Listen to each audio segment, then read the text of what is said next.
ఈ రోజు మా వారు లంచ్ చేయడానికి ఆఫీస్ నుంచి ఇంటికి వచ్చేటప్పుడు నా కోసం తీసుకొచ్చిన కొన్ని ఐటమ్స్. ఇది కేరళ స్పెషల్ అయిన స్వీట్ పూర్ణం. లోపలంతా పెసరపప్పు ఉంది. మేబీ పెసరపప్పు పూర్ణం అంటే బాగుంటుందేమో. దీంతో పాటు చికెన్ రోల్, చికెన్ కట్లెట్. పూర్ణం అయితే టేస్ట్ చాలా బాగుంది. నెక్స్ట్ మన ఛానల్లో ఈ పూర్ణం రెసిపీ ట్రై చేయాలనుకుంటున్నాను.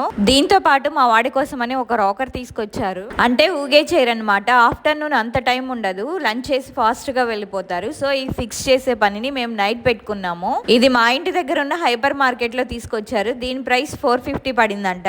దీన్ని ఫిక్స్ చేయడంలో వాళ్ళ నాన్న ఒకటే కష్టపడుతున్నారని చూసారా మా వాడు ఎంత చక్కగా హెల్ప్ చేస్తున్నాడో వాళ్ళ నాన్నకి. ఇప్పుడు దీన్ని ఇంత సడన్ గా ఎందుకు తీసుకొచ్చారంటే మేమిద్దరం కలిసి డిన్నర్ చేసేటప్పుడు మా ఇద్దరిని డిస్టర్బ్ చేయకుండా ఉండడానికి వీడిని ఇందులో కూర్చోబెట్టి వీడికి ఇష్టమైన బొమ్మల్ని టీవీలో పెడతాము, అందుకనమాట.